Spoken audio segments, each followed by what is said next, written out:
get one. I got TT in my cup. I'll get one. I know you get one. I want that though.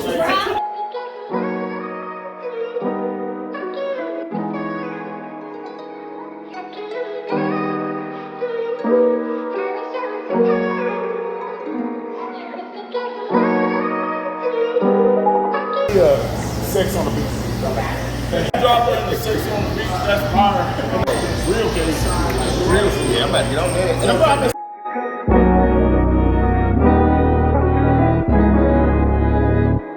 So yeah, we trying to put it together.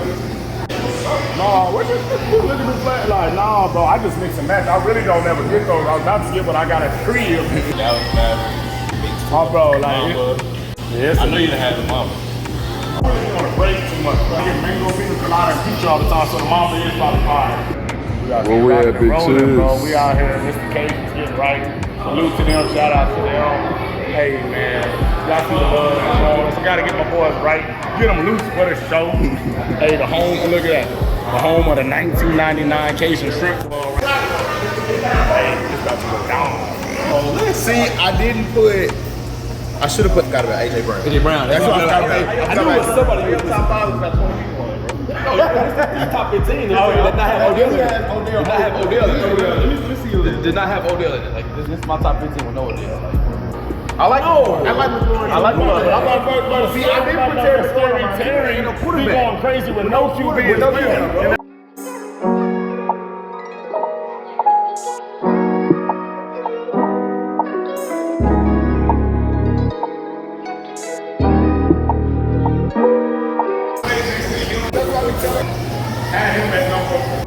We'll be showing y'all all type of love. See, you about to be famous now. Well, you know I'm ready off already. I know that's what you about to be all famous. Thank y'all, man. Try something that's not too sweet, or which I used to make, and I can give you the Long Island on a rock. I said, I'm gonna pull up over here because once I see it in here, they gonna pull up. Easy. Well, we can't even do the podcast. They ready to eat some. So for real, I come see her. Y'all, thank y'all. Thank you. I took my time to be off.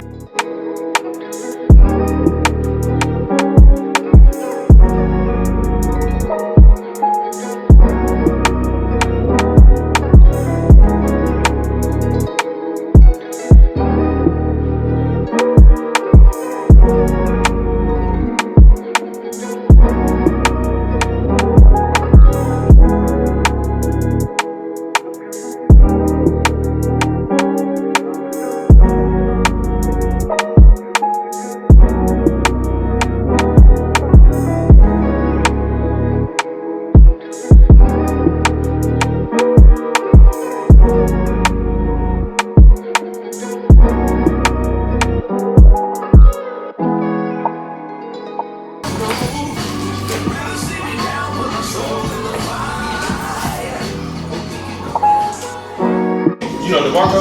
Yeah, DG. Yeah, I see. Yeah. What year you come out? 09. Okay. Use yourself, Captain.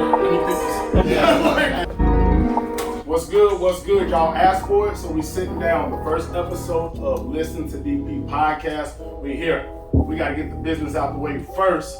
I've been watching a lot of podcasts, so please like, comment, and subscribe. I've been watching a lot of podcasts. Got to do that. Oh yeah, and also hit that little bell, that alert button too, so y'all know when these podcasts drop. We also want to give a shout out to our business partners, sponsors this occasion for these amazing daiquiris. They are the home of the 1999 shrimp Cajun boil. Hey, they right down the street. We gonna have a video playing somewhere on this screen for y'all to see. My guys were over there. They had never been. It took us a while to get back into the podcast area because they was looking at that menu over there. So I promise you, y'all will love it when y'all go over there. We got some more stuff working with them. And let's get into it. Before we start all the debates, the gems, we're going to start over here with my man Devin Bright. Let them know how we met. Tell them a little bit about yourself as well. All right. So I'm Devin Bright. Been in education for about 12 years. I was a PE teacher, and just recently I was blessed enough to transition to assistant principal at Smith Elementary. Man, appreciate it. And so I met man DP when he was a PE teacher as well in Mesquite, man. So he always had this little light about him. He always had that glow, my guy. So, you know, we definitely came together and just always chopped it up, different things with business and different aspects, man. So this is amazing. It's a big thing, bro. And I appreciate that. Yes, sir. Yes, sir. My man Q, Yeah. let them know how we met. Let them know from when we met to what you're doing now, my guy. Yeah, so I met DP probably when I was like 10 years old, 9 years old. They had the whole training for all the football players in Mesquite. You know, all of us trained with him and his pops. You know, we was grinding, young bucks, thinking we all gonna make it to the NFL. Yeah. I got to college, I balled, I did my thing, but halfway through college, I realized like, nah, bro, I need something else I want to do. So I went and got my master's, became a certified NFL agent. Now I represent, 3 ballers in the league, well, rookies in the league. They finna have a baller season, so that's where I'm at now. I'm a certified agent. DP been with me for a minute, so. Youngest in the game too, right? 26. Yeah, they had 3 drafted. First coming out. First time, Yeah, drafted. Hey, salute to that, my boy. Coming out. That's crazy. I know boys that have been trying to do it for a long time and can't get boys that getting drafted. Yes. So for 26, doing it in the first class, getting all 3 of them boys drafted, right? We talked about them. And go ahead and shout them boys out so people know who they Hey, are. Danny Gray, one of the fastest receivers in the NFL.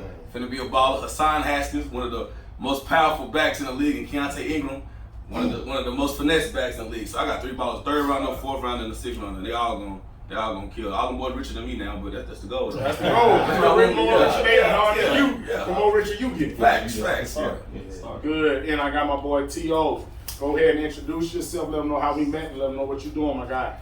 Tobin, been rocking with DP since college. We played at KU together, and I think we actually met both being injured my freshman season. So spending time on the bikes and just getting to know each other, we've been rocking ever since. We both played on both sides of the ball, dealt with injuries and adversity, and just kind of worked through it all together. We've been rocking ever since. Obviously, y'all know injury cut DP's career kind of short, and I had the opportunity to play a couple years in the league. I actually trained with DP in the off season as well, so he got me right, made sure my feet were good, make sure my hands were ready, and we've been fortunate to just kind of been rocking ever since. We've gone from ball to just life. We talk business every day. We talk, just growth, character development, whatever we can. So I'm grateful to be on here just to talk about, the different things we got going. Currently, after football, I've gotten into sales, whether it was selling cars, selling software. I'm now in medical device sales. One of my boys told me that was the NFL of sales. So I jumped in it, my life has changed, and things have been on the up. So grateful to be here. Appreciate you having me. Oh, you're right. I didn't even shake my hand. I want a handshake. But man, hey, so obviously we got a lot of topics to go through. We got the topic portion, we got the debate portion. Obviously we gonna pop it off with what everybody's been talking about since, I think it was July 1st or was it June 1st of last year with NIL. Either June or July 1st, I believe it was July. NIL. How do you feel about it, Toby? We were college players. How you feel about it? Man, it's a double-edged sword, bro. But I'm always going to sway in the favor of the players, just because we've been on that side of it. We've seen, just to give some perspective, when we were in college, what it was like. Living off campus, we were making $800 a month. Facts. $400 rent, half is gone. You know what I'm saying? Going to college, you got toiletries, you got partying, you got food. It don't last. Gas. We've seen us stretch $20 for 20 days. You know what I'm saying? Like, 100%. really had to make that stretch. So in my head, it's like you give a lot of cats that don't come from nothing an opportunity to make that money now, because everybody's goal is to get to the NFL, the NBA, whatever their respective sports top level is. But your chances of making it there, you got to be 1% of 1%. You know what I mean? So if you get that opportunity to change your family's life now, it's hard to tell them to turn that down. Because even if you do get to an opportunity to play football like myself, I did 3 years in the NFL. That's not gonna pay for my parents' bills right now. You know what I'm saying? You gotta have something that's gonna carry you long term anyway. So I get the concerns of NIL, I really do. But just coming from the player perspective, I'm always gonna tell them, get your money. Like, do whatever you can to take care of your family, get the right group of people to support and surround you, because the wrong can really make that turn into a negative thing. But that's kind of my perspective on it. It really is. What about you, Keith? Only thing I say about NIL, I just wish like the NCAA would have gave more regulation. Would have talked to the kids more about it, because you got everybody thinking they can get NIL when that's not that's not really what's really going on. Yeah. Only people that's really gonna get NIL is quarterbacks, running backs, wide receivers, and probably one defensive guy that's just balling. That's just a baller. Basically the same as the NFL. Yeah, Like, it's who's getting the sponsorships? Or the cats is blowing up on TikTok. That's what I'm Instagram. saying. That's the other That's my group. biggest That's thing. why we want guys to understand, like, okay, you want all this NIL money, you want agents to get you NIL money. What are your social media look like? I can't get you NIL money, you got 2,000 followers. Company's not going to want to give you money. And Creating content. And I that's the ain't trying to thing. get followers. I think in today's times with the young ones, the young boys, young girls coming up, all of them come up in social media, right? So you think that they will understand and know how to build that content and build that. But I think that with NIL, I think a lot of people have to realize too, it's name, image, likeness. Like, you think about with a lot of these kids, what's been going on with college, they've been robbing these kids for years. How is it that the school can get paid off my name, my image, and I couldn't get paid for it? So the fact that anybody's complaining about it, all these old heads that have certain complaints about it and so many things about it to say now, it kind of annoys me because I'm like, for years, y'all been getting over on these kids. For years. And now they finally got the opportunity to get something of their own. It's an issue. 100%. Like, people are so funny.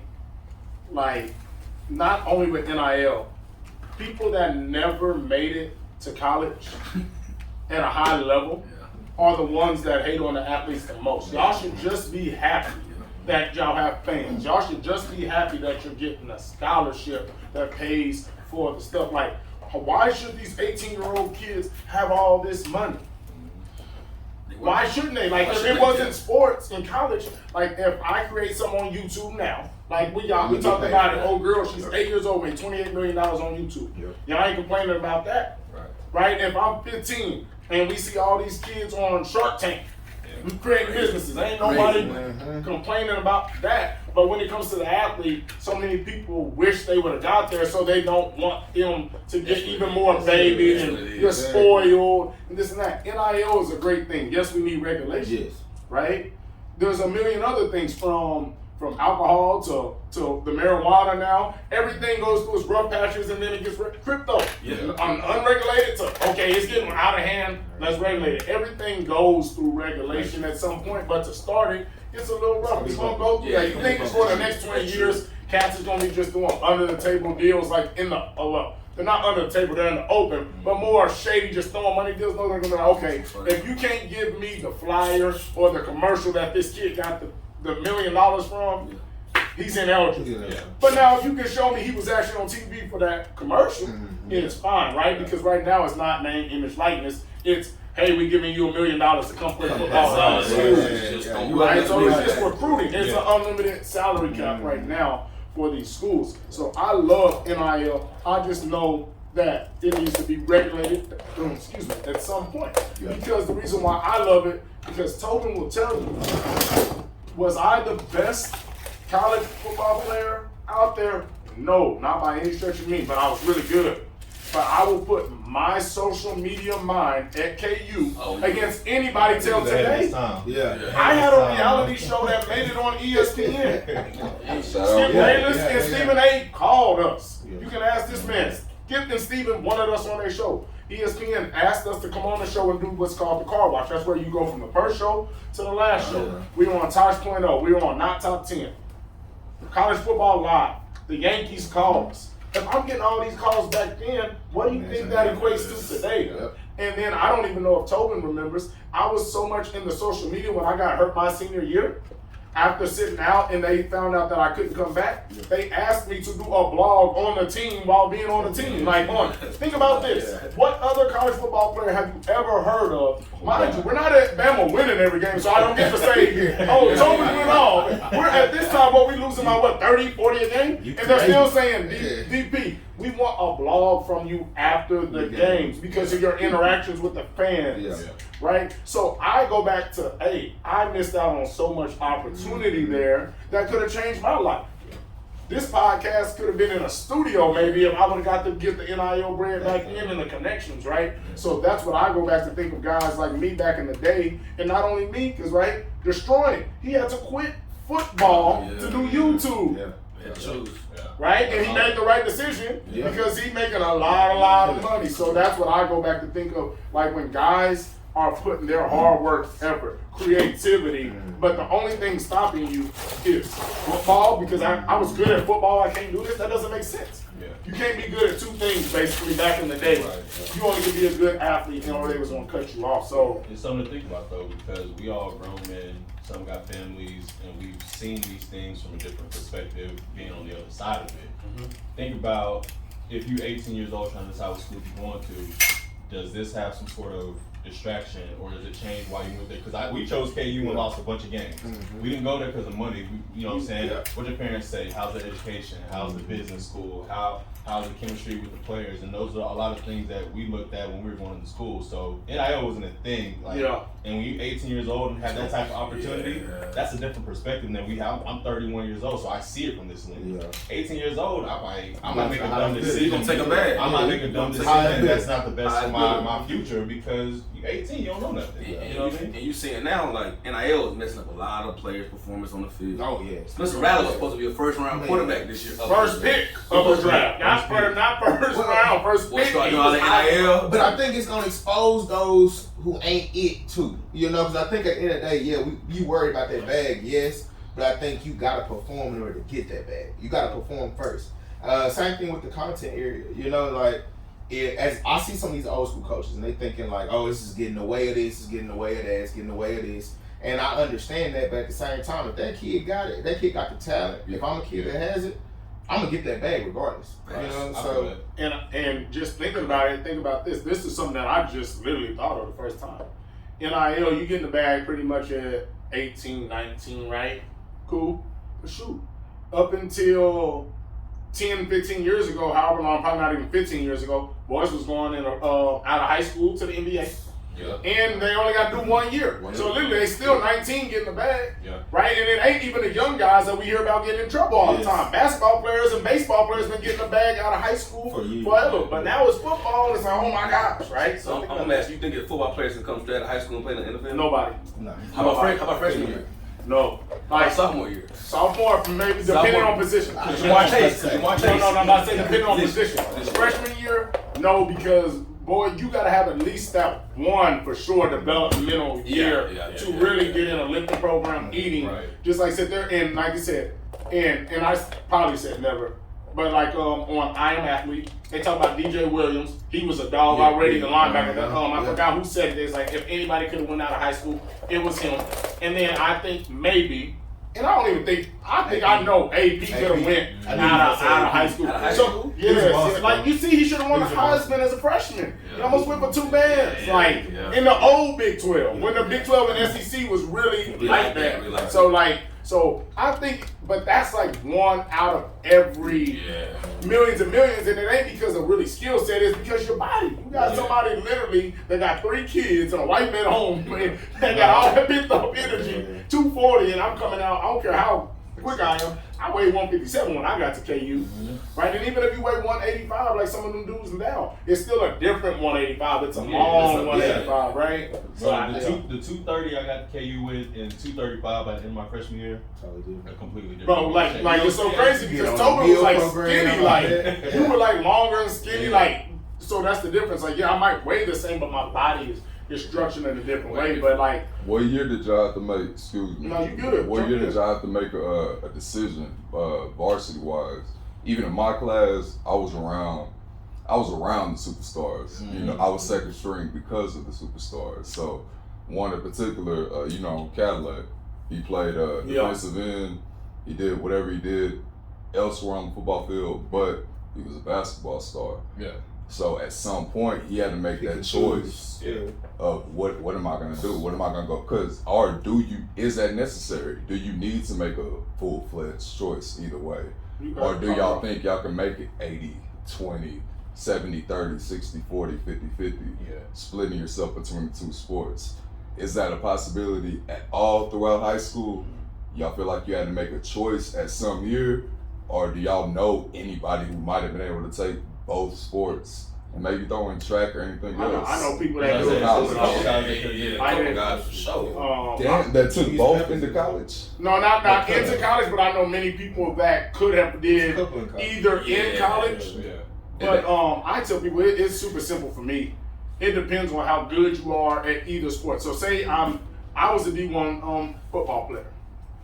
But if I'm a bench warmer in basketball, why am I wasting time when I could be getting ready? Now, if I'm out there going and getting buckets and I'm starting and playing, go do your thing, right? Yeah. But don't be a football player, regardless if you D1 or aren't on D1, and you're trying to go play football and you're spending time in basketball and you're not playing. Yeah.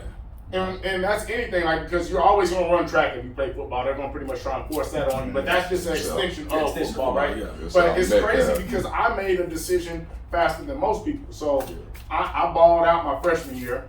And my boy Lanier Sampson, shout out to him. He just got the Austin Peavy wide receiver coach job and passing game coordinator today. So he was like Peavy? 5, Austin Peavy, and out in Tennessee. Yes, sir. So he was like 5, probably 9, probably 160 as a freshman. As my freshman year, I was probably 5'5", 110. But I was balling at receiver, he was balling, but they were only talking about him being on varsity. So we both went and played basketball. I had a shoulder injury, he had a leg injury. Our head coach cusses us out, like, why are y'all on basketball? Why are y'all on basketball? Why are y'all on basketball? That's right there. We walk down there, Lanier stays and goes to off season immediately. I played the whole basketball season. Went from freshman to JV. Started on JV. My basketball coach says, hey, you're my starting point guard as a sophomore. Hands down. Yeah. You playing basketball next year? I was like, no. He's like, why? You're going to be on JV? He's like, why? Because he's like, nobody had talked about me being on football for varsity because I was small. So I was like, I know I'm going to be small and I might be on JV. Probably so. They had never talked to me about varsity. But I still understood if I'm going to be 5'8", why would I spend time playing basketball? If I'm not dropping, like I said, I started as a freshman on JV, but I wasn't dropping 25. Yeah. Like, so that made, I already knew in my mind, like, if I was a 6'4" guy and I was nice like that, maybe. But I was like, no, I was just playing this for the freshman year, coach. I'm not coming back. And I thought I was going to be on JV. I ended up being on varsity football starting, but I didn't even do that knowing I was going to do that. So that's my story. I was like, basketball done, bro. I think it depends on your intangibles. Like, I think you got so many guys that's in the NFL that's, you see all these highlights of them when they hoop, when they play basketball. But a lot of them dudes is like 6'6", 6'1". Yeah, you know what I'm saying? So like, you looking at it, all right, in college, what is he gonna be? What is he gonna play in college if he decides to play college basketball? What will he be in the NBA? So I think a lot of it just depends on your intangibles, and deciding what you're gonna do on that next level. And being realistic, because you got you dudes out here have to be running, realistic. playing 6'4", running center in high school, and they could be a dog in football. You the biggest receiver in the league, bro. Yeah. Think about how short Steph Curry is. He would be like the 8th tallest receiver in the league at 6'3". Right. He said something key, like you have to be realistic. Like in college, I realized my sophomore year, I'm good at playing football, but I'm not going to make it to the NFL. So I already started making a plan. Okay, when I graduate, I'm going to do this, I'm going to do that. A lot of people, they get stuck in being a college superstar. They think they still going to make it to the NFL. They don't make it to the NFL. Life hit. They don't know what to do after that. They just stuck after that. Like, they just don't know what to do. I see a lot of guys still try to go play football in Mexico and different places like that. Man, go get a job, man. access. Like you chasing that dream. You still chasing that dream. Sometimes you realize When you leave it all out there, I tell people, when you leave it all out there, you don't gotta chase it no more. Like Tobin will tell you, like, I don't big myself up. I laugh at myself on the internet more than I joke about other people. But literally,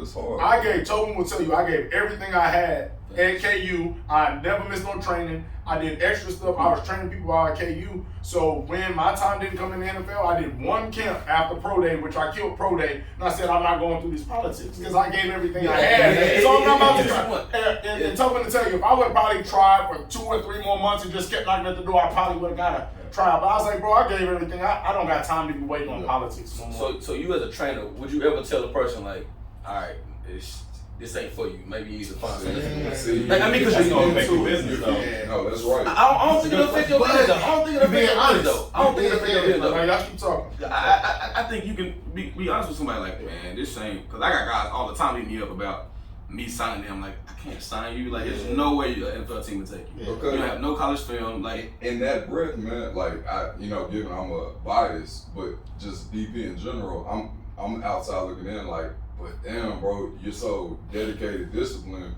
What if you put those intangibles into basketball? Would you have made it? If you would, like I said, like the 80-20, 50-50 split, like, had he said, even at 5'6", unrealistic. Yeah. But had he put his intangibles, that discipline, that work ethic, the TRPT, that raw power shit, Yeah. Had he put that into development basketball, could he? Like, what is potential? Could he have been? It's a lot of moving pieces to it. Like DP said, it's like you gotta have the opportunity, you gotta be lucky, you gotta be favored, and you just gotta have it. Like you might not be good enough. You know what I'm saying? A lot of times, because that's such a period of your life of muscle development and growth, your body gonna decide what you're gonna do. I did everything. Yeah. I played soccer, soccer probably my best sport. A lot of people don't know that.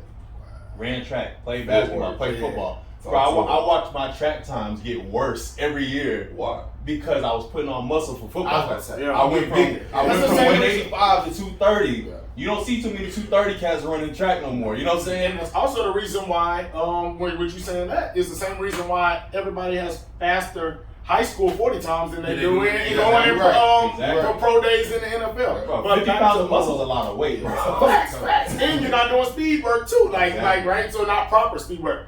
But you asked me, as a trainer, would I ever tell anybody they can't make it? So say if you got a guy already went through high school, already went to college, he's still training with you, whatever. Yeah. Would you be like, man, well, you had a heart like, bro, maybe you need to, because I know you care about your guys. I do. I tell them. I see you, like high school guys, you post their film, you go watch their games, you care about your guys. So would you tell somebody like, you wasting your time doing this? Start at the top and read it out loud.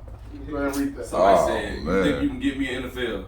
Bruh, no. He said, Damn.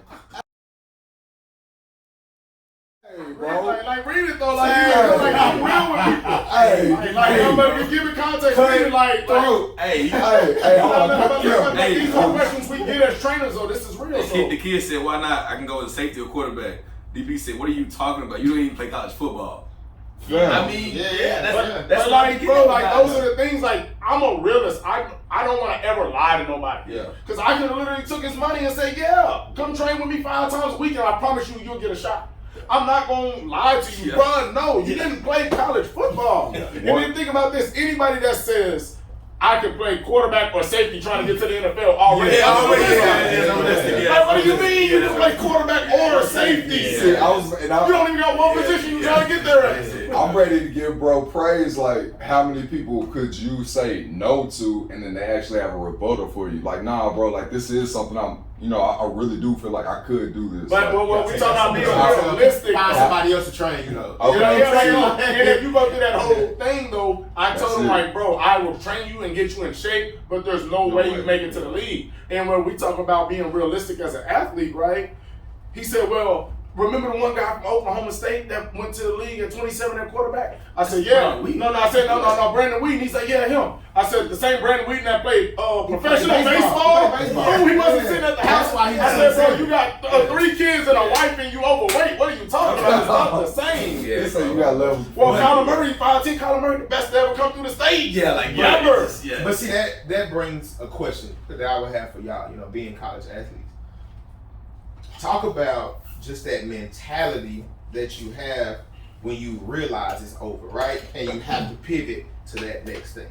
So what went into your decision to say, hey, I'm about to go ahead and drop this? You know what I'm saying? Because so many people chase that dream for so long. That's one of the topics he wanted to talk about, that transition. So pop that off. No, for me, it didn't happen in college. I was fortunate and favored to be able to make it to the NFL and play a couple of years. But when you get there, that's every kid's dream, getting to the NFL, and you start to see the business side of it. And of course, I'm an agent, and I just started seeing things through the draft and through the season, and it's just stuff that you never know about. You don't know that they cutting dudes the day before the first game of the season, so their contracts ain't guaranteed for the season. You don't realize that they're cutting this dude so they can bring on a dude from another position just to play for that game, and it's things like that you don't realize. So it got to a point where I already felt I didn't love the game like I used to. On top of them changing my positions and doing all that stuff. So, changed positions when I got to the league. So at this size, I'm giving eye test, and I'm pretty ignorant. Please don't lose your point. I would say linebacker, DB stature. What they have you playing? I played running back my whole life. Running back. Freshman year, played running back. And then after I got hurt, broke my leg. New coach came in. That's a topic for another conversation. When did you gain that 50 pounds of muscle you mentioned? I would say from really sophomore year of high school to senior year of high school. I was a big senior. I was college ready. When I got to college, bro, I had like a whole heart condition. I had no off-season workouts. and I played my first game. So you were stacked, Yeah, physically. Yeah. And like he said, like he came in, like he was a 4-star. We were 4, right? 4-star. So he had bigger offers than KU. We were similar to where, like, you know what I mean, KU was good at that time. So so when I committed, we hadn't won the Orange Bowl, but throughout my senior year was the Orange Bowl run. I had committed my junior year. So we had a lot of guys come in my class and the class after that had Ohio State. I was Wisconsin, top 5 teams. You had Notre Dame and everybody, right? Notre Dame, Texas, Like, LSU. yeah, coming to KU. So we had like guys like that. And dude, like when he got there, he literally found out he had a heart condition. No, I had already. Oh, well, I was you knew born with it. Yeah, and okay. I had 3 procedures to clear it up, but it had come back like during the off season, so I had no workouts. Yeah. And I played. Yeah, literally as a freshman, the first game of the season, with a high school body, which I was built in high school, but still no college workouts. That's different. Yeah. But to answer your question in terms of like when do you figure it out, it was after my 3rd year in the league, and just kind of seeing the politics of how everything worked out. Yeah. I ended up getting cut because they wanted to bring in a young cat, cheaper, younger, new blood, bringing some new energy in there, whatever the case may be. Dude was trash. I'm not gonna say that, but it is what it is. You know, it's all hindsight. Yeah. You know, they gave dude a chance because he's young, whatever the case may So be. even objectively, dude was trash. Oh, 100%. I'm not even. He's see. probably not. Didn't make in the league after they cut him anywhere. And even more going into the politics of the NFL, they cut me. I had just hurt my back doing front squats, lifting heavy, competing. You know how it is in the weight room. And when they cut me, and they asked, you know, you exit interview, are you healthy, whatever gets me. I'm like, yeah, I'm cool, you know, whatever.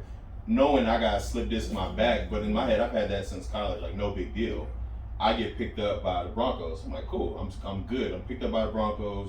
They run an MRI and do all that stuff, and they see, you know, slip disc in my back, which is normal for football players, but they see I'm walking with a limp, my back's hurting. This is from the front squat that I just got done doing. And this was the year that they had DeMarcus Ware on IR like all year. So the dude my size, similar stature, back hurt. And they saw him and they see my physical, they're like, nah. Yeah, so I was healthy enough to exit one team, but not healthy enough for them to honor the contract of another team. And that was the end of it. So when I figured it out, I spent the next year working out with DP, seeing when am I gonna get a chance, who's gonna, you know, give me an opportunity. I worked out with the Cardinals, the Colts, and the Browns. And after the season went on, you watch it, it's like, this dude's trash on TV. I could be doing this, I could be doing that. Everybody goes through that when they're done playing football, you know what I mean? But it took me 1 year. I was like, I got bills. I got real grown man bills to pay. I got my car's not cheap. I got, you know, bills and insurance and whatever the case may be. And I was like, I can't sit around trying to make this happen when I've seen the politics and my chances of getting back in are harder than staying in. You know what I'm saying? So that comes back to what we said about being realistic about our opportunities. I'm like, I've got to do something. Mm-hmm. So I ventured into what's always worked for me. I'm good at numbers. I'm good at math. I'm always a business person. I've got a relatable personality. I've got to think those are transferable skills in corporate America somewhere. And I've gotten into sales. I make more money now than I did playing football. You know what I'm saying? Like, and those are transferable skills. You got to be able to take that somewhere else. That's a bar. Hey, don't lose that point. Whenever you were training with DP found out, you know, he had his injury, he wasn't going to make it.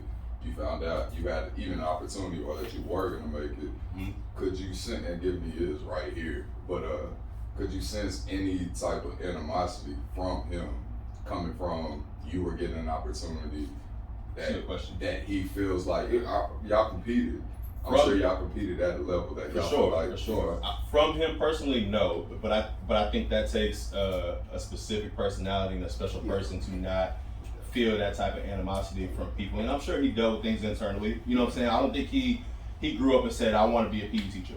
Yeah. I don't think that's what happened. You know what I'm saying? So there's got to be internal animosity that comes with that. Yeah. But fortunately for him and the head he has on his shoulders, he doesn't express that outwardly. And we grinded, we worked, and he's built his own businesses up to where they are today. You know what I'm saying? So it's like, what are you gonna do through these tough times? You gonna let it break you? You gonna let it make you? And that's what he did. I think I'll just speak to that quickly. like I said, I was done in my mind with the league quickly, just knowing that I could be a guy, one of 3 guys in the nation as a true freshman that start on both sides of the ball, and actually all 4 sides, with being a kick returner and punt returner, right? And doing that as a true freshman at 157 pounds.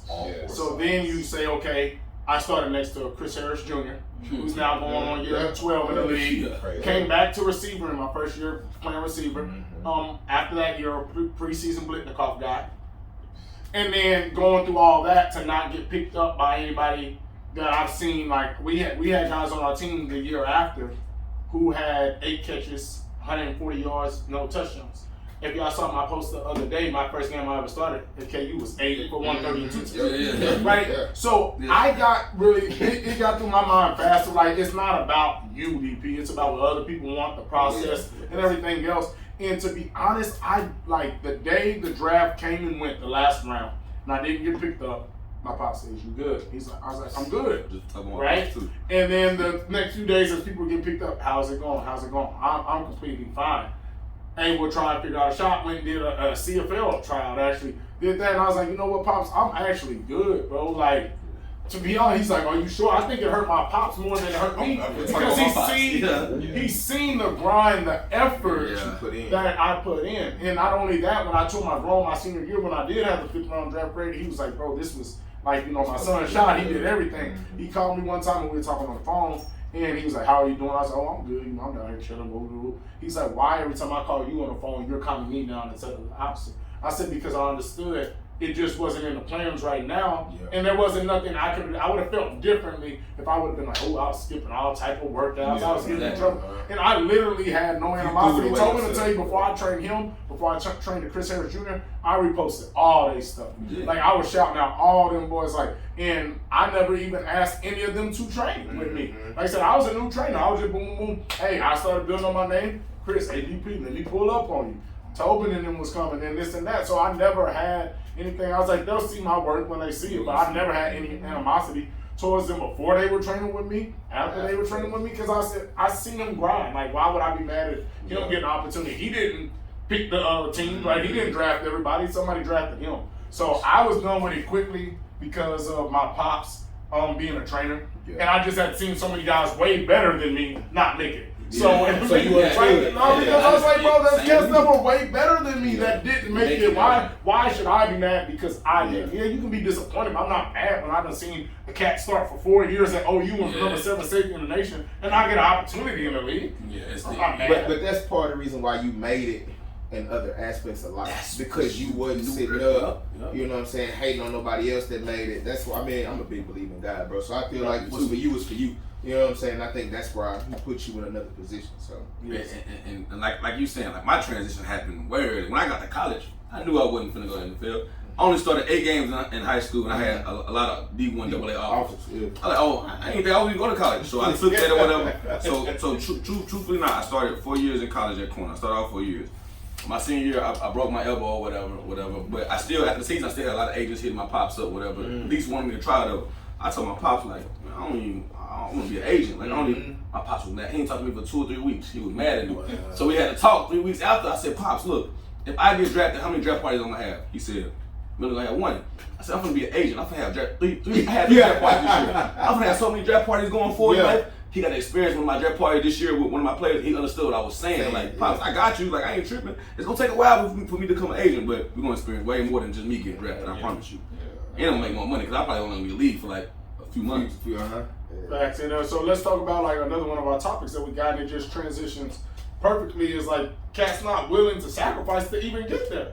Like, they mad that they don't get there, but once again, you skipped every time it was heavy squats, you skipped at least 5 reps. Every time we had to run, you was halfway jogging, you was giving half effort, you wasn't going to class, you wasn't eating right. So we got dudes out here mad because they ain't make it to the league, but you ain't want to sacrifice, you ain't want to put in no type of effort to get there. I'm big on that. Like you want to be something like what are you willing to do to become where you want to come? For me, after I graduated college, I had to intern for a company for 5 years. I made $0, but I had a person go 3rd round, had a person go 1st round, had a person go 2nd round. I made that company millions of dollars. I made no money. You can ask. You guys, anybody know me? I made no money.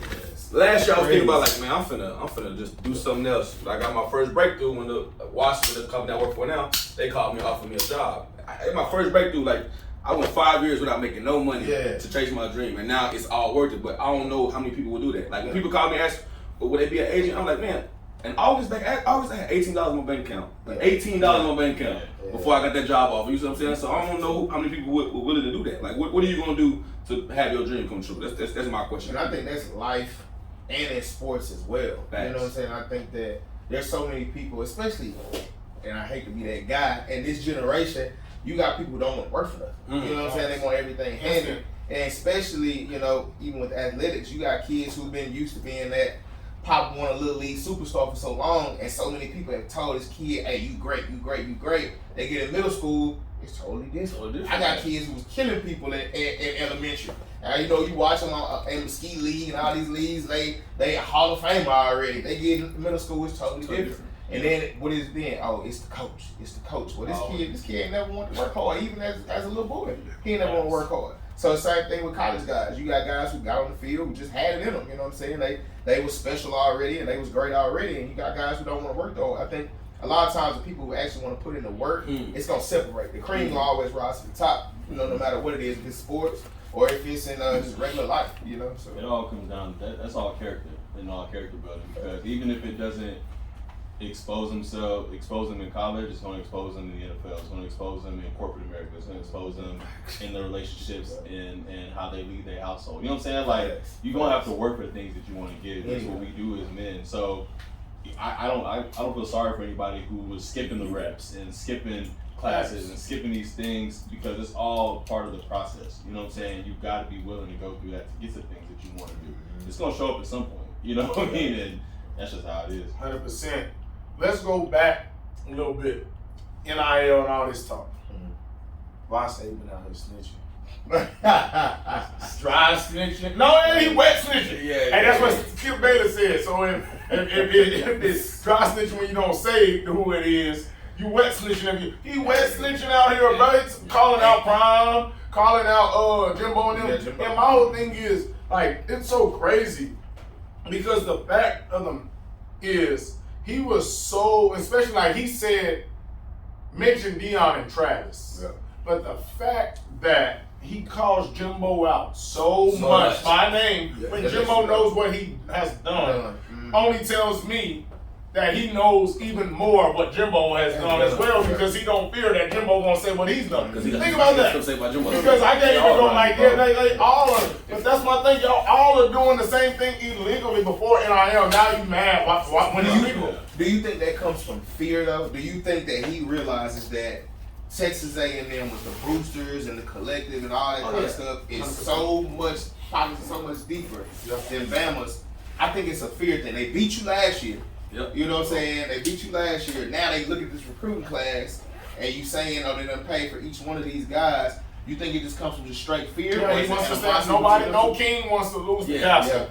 No king wants to lose the castle. Remember the last time he had, well, it was something else before that, but he had complaints when Oregon was running the hurry up offense before everybody else was going. Yeah, I do remember. Because Bama hadn't caught up to that yet. And now what Bama do? They run the hurry up, they run the no huddle and everything else. Anytime it's been something Bama's been behind on, he don't like it. He don't like it. And like, how are you mad because somebody's running to hurry up? How are you mad because they're doing what you bragged about doing? Oh, Bryce Young got 800,000. Well, we didn't do it to recruit him. He was already here. But think about this.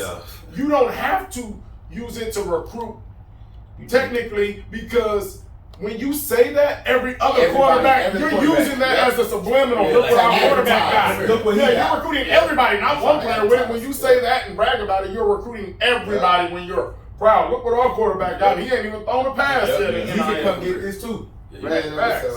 So yeah, no, that was just funny to me. And I like how Prime handled it. He was actually going to go in on him, but then he didn't put it out. Because, once again, you know, we're treated differently if we come back and go in on him right now. Look at Prime. Look at Prime. He's picking on. He's picking on Saban now, right? So that's what angered me. Also, I felt like you look at what Prime is trying to do at Jackson State, right?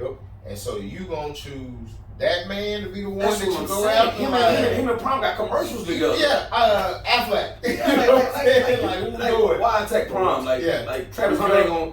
Jackson State can't beat Alabama at all. No, They at all, man. But that's one guy. but it's a revolution. It's a revolution. And that's the thing. He don't want Jackson State to get them Bama Exactly. like he don't want to lose that. Like, cause he's like, bro, like if Travis did it, what's gonna stop him from taking my next number one guy that I need from him? And like I said, that goes back to all the way when I use the example of King losing the castle. We watch all these Game of Thrones or war movies. It don't matter if we family. If you start trying to come from my spot, I gotta cut you off. We on commercials, but you're now messing with my money. You're trying to get my spot, right? And that was back in the day. They was taking family members out, right? So that's the biggest thing is you don't want to lose your spot when you're the guy, right? And that's no different than somebody that might not be secure in their spot on a football team. A young blood come in and they're like, I ain't messing with him, I ain't blah, blah, blah. So that's the big thing too. So, but now I know you also we're talking about Prime and them. Another just great transition. You wanted to talk about the HBCUs. Yeah, I just feel like, with you guys, being somebody, being guys that played in the league, right?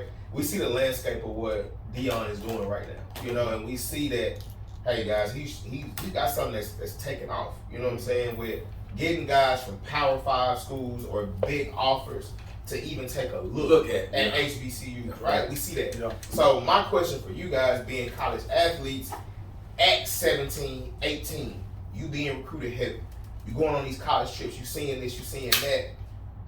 Would you take a look at HBCUs in this climate? So me at 17 years old, Yeah, I got every offer. Go back to. Oh yeah, I'm going back. I'm going back.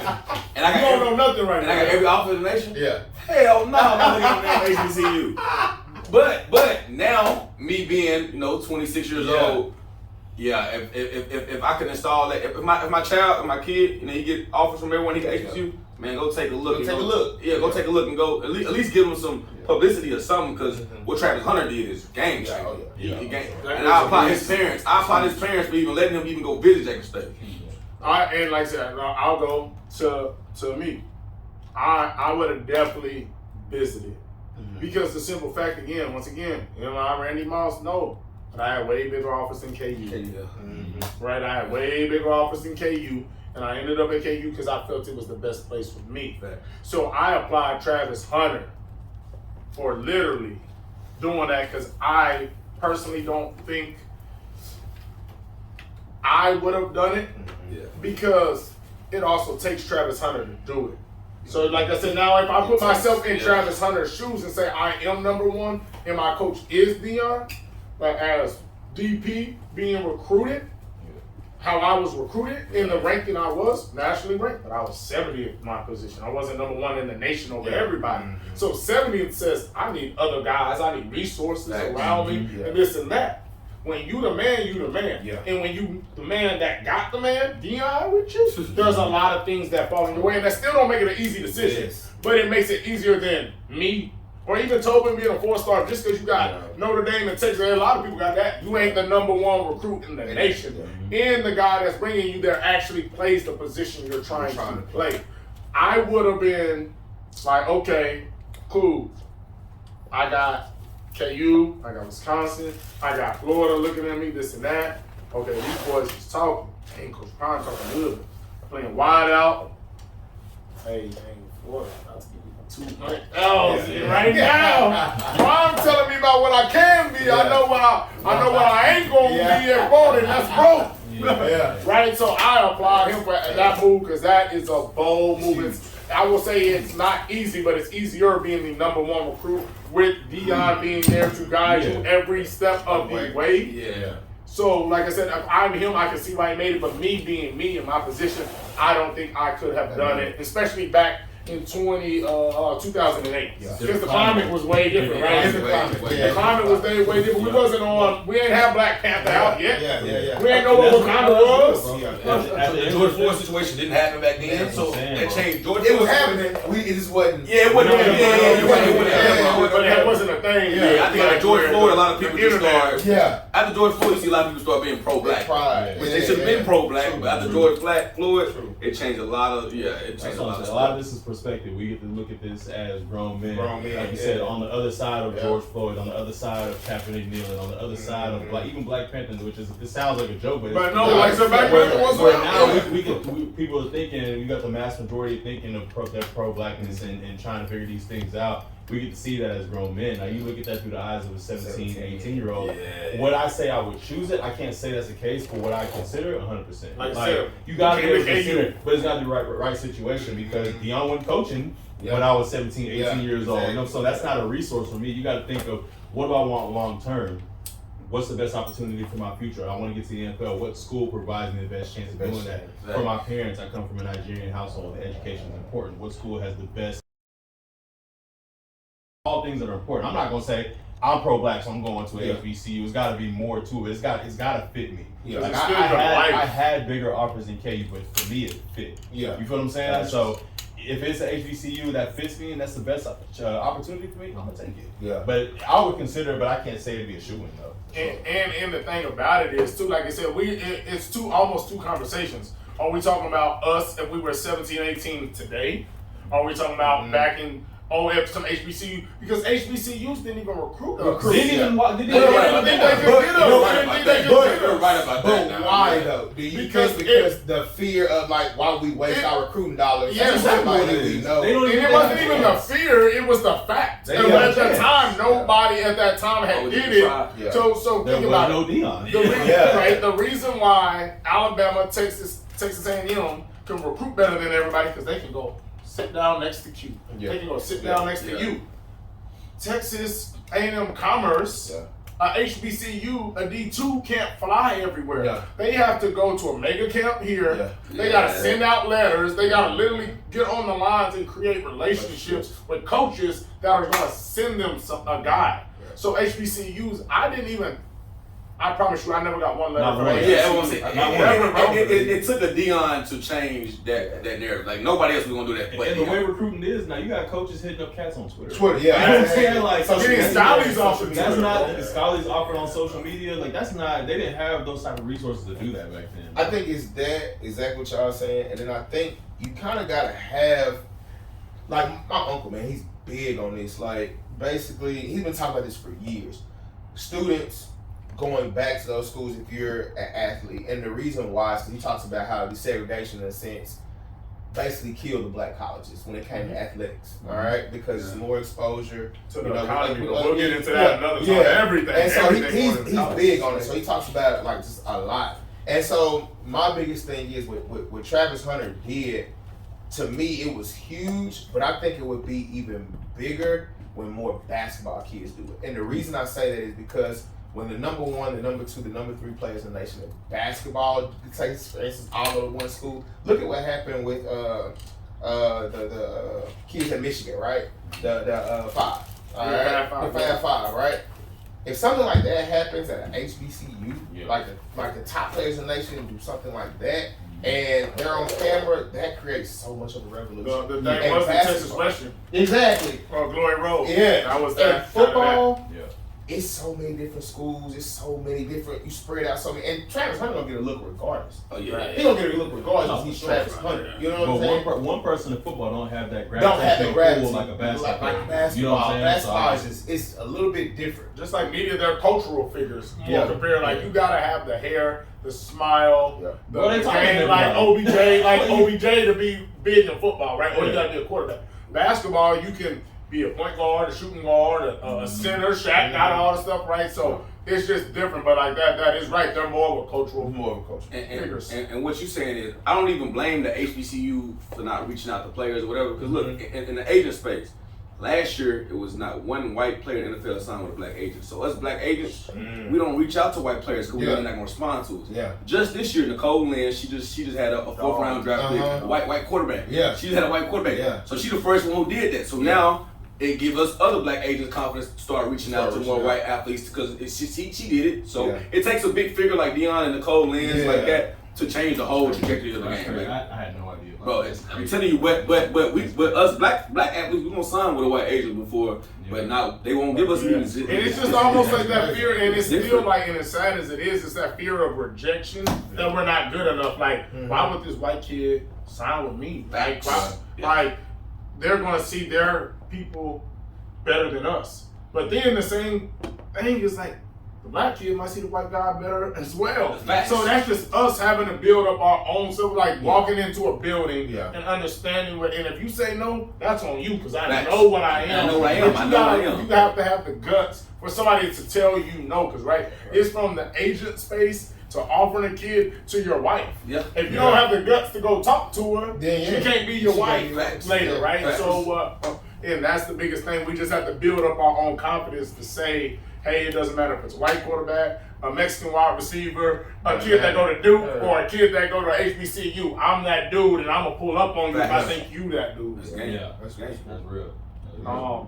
But like, so we've been dropping a lot of gems, so that's cool. It's time to get into some debate stuff. I be always getting in trouble. Y'all be acting like DP hate. Like Tobin, Q would tell you, Devin would tell you, don't nobody show more love than me to just anybody that deserves some love. I love OBJ. But everybody, not everybody, but a lot of majority of people be talking about DP hating on OBJ. He top 5. Right now. They talking about right now. They not talking about when he was at his best. So y'all tell me if I'm hating and if I'm tripping. Dudes be telling me OBJ is top 5 in the NFL as a wide receiver. And this coming off of, let's put it in perspective, because Jalen Ramsey put him in his top 5. There's Jalen Ramsey put OBJ in the top 5, but OBJ never came to the Rams. No, he's his teammate, so he gonna hype his teammate up. Now you're not wrong. Odell is not top 5. Odell's not top 15. And shit, if y'all want to get mad at me, Odell ain't top 20. But they don't take the fact that Odell one day with the Giants was top 5. Yeah, exactly. For those first 3 years, he was that. He was everything. He's the man. But we're not talking lifetime though. We're talking right now. Exactly right now. No. It's not fair to the other guys. No, Odell has a bigger market than everybody else, than any receiver. Now, he's the most marketable player probably in NFL history. Like, he got that, but skill wise, Odell just he be hurt. He hurt. He on the backside of his prime. Yeah, let's keep that in mind. If you asked me a couple years ago, I would have easily said Odell. It would have been like Odell, Julio, like them cats. But these things have shifted quickly. You know what I'm saying? Very fast. I think he's still, when we're talking about top 5, right? I think everybody gets caught up in those past highlights, right? We get caught up into what he's done in his past. And we're talking about right now, right? If you look at what he did with the Rams, he's basically, I ain't gonna say even dominating, but he's getting off on a second corner, right? So you're not putting your number one guy. What is getting off? So he's doing good? Okay, that's good. That's a good question. No. Good question. Because people about to see there's a built up. I feel like when he first got over there to the Rams, I think it took him a little bit of time to get that chemistry with Matt Stafford, right? Mm-hmm. I felt like in the playoffs, I feel like they started to find that rhythm, and they also, if you watch, they start targeting him early in games. They getting him touches early in games. You know what I'm saying? And I think in that offense, the way it's schemed up, man, like McVay's a genius, man. So the way it's schemed up, he getting them touches, he's getting open, he's beating coverage, you know. But again, you beating coverage on the backside. You getting one-on-one every single possession. You know what I'm saying? Every single snap. So I think that if I'm gonna say, is he top 5? Nowhere near top 5. Yeah. I mean, you got so many guys in the league that's dominating against number 1 coverage, against double coverages and stuff like that. No, he's not anywhere near there. Do I think he's still effective and a second-tier guy? I think he's a second-tier guy. Yeah, I think he's supposed to be a wide receiver. And I asked, what is getting off with the Rams, right? Because there's a narrative that's been built that he balled with the Rams. Mm-hmm. Y'all know how many yards he averaged a game with the Rams? How much you think? 40-something. 38. I was there. 38. Like, that's what we talk about. That's the narrative because he had a couple more touchdowns. He had the touchdowns there, but he averaged 38. Like, look at this. How many games he played? When he got there, what? I'm giving 7, 8 games. Look, 18, 81, 28, 77, 7, 37, 39, 18. That was the regular season. Then he had like a small game, and then half the game because he had the 100-yard game versus the 49ers. We told you OBJ back, and then he started off good in the Super Bowl. But then this is where I fight back. I'm like, I'm not hating on OBJ. Well, he was going to win the Super Bowl MVP because through 2 drives, bro. Curry scored what was that? The series before the finals. Or no, it was the game 1 in the finals. Scored 21 in the first quarter. Yeah. They scored 0 in the second. Yeah. You know what I mean? You gonna score 21, 21, 21, 21, and Curry was on pace for 84. It's not like That's people what they're make making it seem like OBJ, because he had a 30-something yard catch and a whatever yard catch. He was going to continue and get 200 yards. He was a shoe-in for the Super Bowl MVP. I wish he would have. But we're making it seem as if my man was going for 80, 90 yards a game through the last 5 games. Yes, they started getting a rhythm, but it's not what it seems. It's still 38 yards a game. It's so much to go into that though, DP, because when you look at targets, when you look at like who gonna eat up the targets over there. You know, you got Cup gonna average how many targets a game? He gonna get a ton of touches. They also throw the ball to their backs a lot. So it's like I think it's so much to go into that, but I see where you're going though. Yeah, why wouldn't he though? You know what I'm saying? He's been there. He knows the system. Exactly. You know what I'm saying? Exactly. At this point, why wouldn't he? I feel like Odell is just a decoy to make somebody else eat. Look, I had an argument with somebody the other day talking about, Odell finna get a contract out of a 3 or 4 year deal. No, he's not. No, he get a 1 year prove deal. Yeah, 1 year prove it. That's what exactly. 1 year, he might get 1 year. And you coming off the ACL? That's what I'm saying. Like, I said, no way. No way. There's no way. 4 year deal. And I bet on it too. There's no way he's gonna do 4 years. No, there's no way. No one's gonna give him no multi-year. Bro, when it comes down to looking at the top receivers or top anybody in any position, it's availability, ability, production, and consistency. Facts. You know what I'm saying? You got so we just went through the numbers, averaging 38 yards a game. It's not consistent enough with them cats that we talking about. That's at the top of these lists of top 5, 10, 20, whatever. And we know, and like you said, all those things, and you asked about the targets and everything else. Obviously, Robert Woods was there, but he figured out a way to get. Now, before Robert Woods got hurt this year, he was averaging 12 catches, about 100 yards as well. I play a lot of fantasy football. Every week I'm in a bind of like Cup of Woods, because they both going crazy, right? And obviously he's been there and he knew the system, but we have seen wide receivers get plugged into systems. AB. Okay, give me a couple weeks. I'm about to start eating. Amari can come over to teams and start eating. So that's my thing is I love OBJ, but between the availability, he had drop problems. He had drop problems.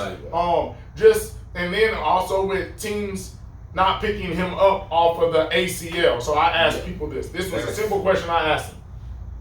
It's like, well, he's got hurt and he's going to miss this full year, right? Or close to it. I said, name me another top 5 athlete that was actually a top 5 athlete in any sport that had an injury that they could come back from, and the team was going to say, well, let's see how he comes back instead of being like, knock on wood, if Adams was on his last year of a contract, right? And he tore his ACL in the Super Bowl. Would he be a free agent right now? That's what I told him about the deal. I said, Odell hasn't got paid right now because nobody wants to pay him. Like, even if you knew you was not going to get Adams for this whole year, he would have been picked up that first chance. That happened to cats like Kawhi Leonard that got hurt and missed the year. Yes, KD. We're going to sit on that. Odell's not going to sign with a team until like halfway through the NFL season. Yeah. Bro, but people still look at the roster and see what they got. Put it this way. The Cleveland Browns gave Deshaun Watson $230 million guaranteed. Even with knowing he is probably going to miss this whole year. Yeah. Why do I know that? Because in his contract, he is only scheduled to make $1 million this year out of the 230. So when they say, hey, when they suspend you like they probably going to, you ain't missing no money, bro. Because if they didn't think he was getting suspended, they would have gave him his $50 million and everything. Yep. Get your signing, but you're going to be on a contract for one. That's why I said, how are you top 5, but teams are letting everybody in the league for months have the willingness to pick you up? Bro, who calling them top 5? Though? Y'all be seeing my stuff. I have to make a photo post about it. People still stuck on this. Bro, that's what it is. Go on my page, bro. And people are still, I made that post way back, and I had 3 comments about it today. This was a post 2.5 months ago I made after the Super Bowl, and they're still getting on me today. Bro, that's almost disrespectful for the cats who's like really balling. That's what I'm saying. Some of the young cats that's coming in the league doing what they doing. And people been saying it. It's been whispers about it. Like, I mean, you hear announcers talk about it because you hear the way he built his brand was just amazing. So it's like his name is gonna be hot forever. His look is hot. So it's like the dance and just he puts himself. He looks great on camera. So it's like when you match that with production, it's you right. Like he's not in the Hall of Fame. He's not Hall of Fame. He won't. He not won't. close. Not close. It's not close. He's not making it to No, the he's Hall of not. Fame. Look at his numbers. There's no way. Like, what about it? He won't. He won't at He's all. not close. He's not. Put it this way. I'm trying to talk myself into it. Put it this way. He won't. If T.O. gotta wait, OBJ ain't gonna chance. OBJ ain't getting in. But he's such a likable dude. You want him in the Hall You of want Fame. Arlen Harrison, Torrey Holt, these boys that was going for 12, 1,300, 1,500 a year was third, fourth, fifth ballots. OBJ ain't got a chance. He ain't went for more than 1,100 yards since year 3. And 1,100 yards is not crazy in this league. Let me tell you how it's not crazy. Because you got guys like Scary Terry on the Redskins with no quarterback right at 1,100 yards. You got guys that are having down years with 1,100 yards, right? You got dudes like Chase going for 1,600 as a rookie, like OBJ ball. But in this NFL, 1,100 yards is a good year. I'm not being like, oh, you're a dog. Like if Devontae Adams comes out with 1,100 yards this year with Carr, I'm gonna be like, boy, you should have stayed in Green Bay. How much you want Devontae Adams to get this year though? I think Devontae should probably get like I feel like 11 is like 1,000 is what we want, right? 11 and 1,000 to 11 is good. I think Extra game, yeah, you gotta give me like 13. Yeah, I think 13 is really like you had a really good year at 13-ish. But right at 1,000 to 11, that's like, bro, like when you break that down, that's 70 something. It's second receivers that's getting. Yeah, that's what I'm saying. Like, that's Adam Thielen's just getting 1,100. Tyreek and Kelsey is splitting 1,200, 1,300. You got tight ends getting 11, 12. Exactly. So and that 1,100 was in his 3-year prime that we're talking about, back with the Giants. Yeah. When he was the guy getting the targets, but then and this is another argument. Well, he had Eli. Well, he had, bro. Do you know who the DeAndre Hopkins had? Yes. Do you know who Sterling Sharp had? You know, we can go through the guys. Like, do you know who these guys had and always ate? Like, those are just two. But the guys figure it out, bro. Like, there's worse quarterbacks than Eli and Baker to catch a ball from. Facts. That guys was out there eating. My boy, Allen Robinson was out there eating with Mitch Trubisky. Yeah. Like, right. So we all in agreement that OBJ not top 5. Not 10. Not 10. But Is he top 20? Who's in y'all's top 5? Top 5? Top 5. I got Tay Adams. Say, yo. I got Cook. You got Cup in your top 5? In my top 5. In my top 5. Now, don't get me wrong. I think a lot of his scheme. Availability. I think a lot of his scheme. Consistency. But he top 5. Yeah, He top 5. Okay, you keep going. I want to know who you going to take out then. Even though he got, the PED thing, DeAndre Hopkins is For sure. a beast. When healthy, For sure. Yeah, for sure. He could be a product of the system too. Tyreek Hill, Tyreek Hill is whenever a team has to plan for somebody, yes. you're a monster. Top 5, top 5 for We're good real. with that. Who my fifth guy? There's so many guys. Stephon Diggs. I love these. But he's not my Stephon. fifth. Let me tell you the person like literally that we shouldn't even be thinking about. Justin Jefferson, bro. Like people skip over him so much. He's the only cat that got over 3,000 yards in the last 2 seasons. And mind you, he's playing with Kirk Cousins. Kirk is good, but it's not. But I'm saying, but it's not Aaron Rodgers. It's not Patrick Mahomes, and he has Adam Thielen and Devin Cook getting totes to go for 3,000 with Kirk, Thielen, and Cook. Like, bro. So let me ask y'all a question. Where does Debo come in here? Because Debo you can do so many things with Debo, but if we talking just pure receiver, is Debo top 5? Not top 5, but he's very close if we just look off of stats. Mm-hmm. Like he had 1,400 yards, but I'm putting up. Yeah, so I'm not putting Debo as a receiver, bro. He's not a. Why not? 14, 15 I'm not putting him as a receiver because Travis Hunter is not a corner. He's an athlete. If I want to, but I'm just saying Debo right now is one of the most exciting weapons. Where he taking the majority of his snaps though? He takes him at receiver. No, but like I said, he's not. He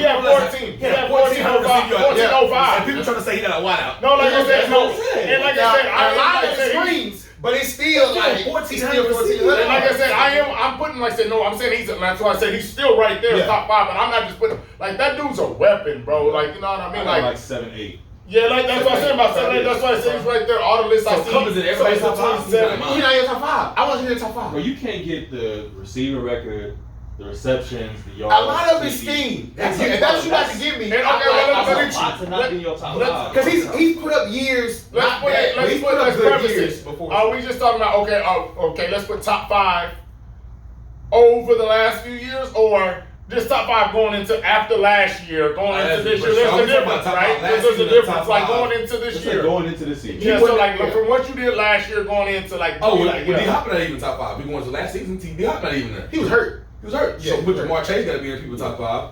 Justin Jefferson. Yeah, you right about Jamar. You can put Cup. You can put in your top 5. So give me your top 5. You said going in this season. Yeah. Okay. So who you got? Jamar Chase. I will put Cup in there because he balled going into this year. Okay. I'm gonna have to put Debo, bro. I'm gonna have to put Debo? going into the top 5. I'm not mad at that. Who I don't know last. JJ. I put this in there. Okay. Going into this year. Devontae, you ain't put Devontae. Oh, Tate. I'm gonna be honest, the one cat who's right there that worries me a little bit is Tyreek Hill, bro. Just because he's going to Miami, bro. Because he's going to Miami. That's it. But he came in the podcast and said that. He talking. He gonna make a score. He gonna make a score. We watched Tua, bro. Y'all been watching my Instagram videos? Tua is not like that. A-P. Bro, I think you got it like that. I think he went too far. And Mahomes, if you look at the stats, they have Tua has Mahomes is like 66% completion rate, and Tua might be 67. But Mahomes is throwing the ball literally 2 times as much. And he throwing the ball down the field. Like he's not throwing his 5 yard. You know what I'm saying? We gonna see because Tua got all the everybody. He got everything. He got like 7 weapons. They setting him up to where it's a prove it. It's a prove year. You know what I'm saying? It's a prove year. So he gonna have to show them. Yeah, I don't think Tua like that. Tua wasn't even like that to me at Bama, to be honest with you. Tua literally, it was what we call Tua. Literally, the worst thing that ever happened to Tua was playing in the national championship. Georgia. Because our expectations of a freshman that could not play for a full season and come in and win a national championship, this dude has to be one of the greatest ever. And then you start looking at it, it's like this. Tua's arm is not really that strong. Bro, I look at Tua like Marcus Mariota, bro. I don't want to be disrespectful. I'll take Marcus over, but I legit look at them like the same type of QB. Like, that's when you look at it, think about this.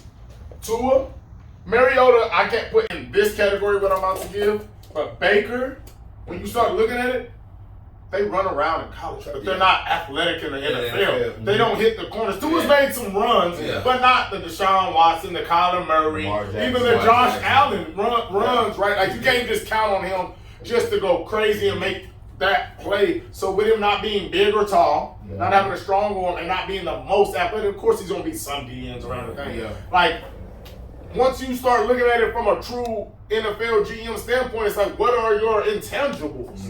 And then you see a Josh Allen from Wyoming and be like, hey, you 6'5", and you throw this hard, and you understand why he's that, and then why Tua right now is looking like he is. It's like, okay, what outside? If you put Tua at KU, no, I'm not even going to be unfair. If you put Tua at Wyoming and Josh Allen at Bama, right? So that's the thing. Glorify Josh Allen, the best corporate prospect ever.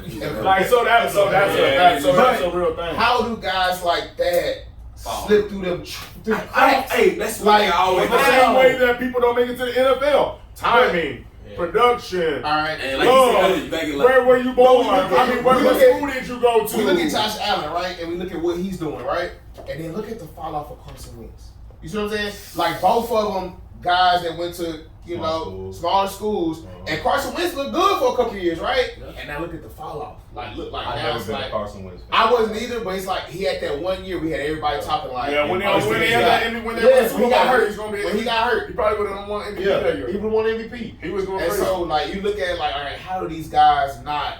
You know what I'm saying? How do scouts miss on these guys? And then you look and see a Carson Wentz, you're like, all right, well yeah, you were who we thought you were. You see what I'm saying? The same way Tom Brady got drafted in the 6th round.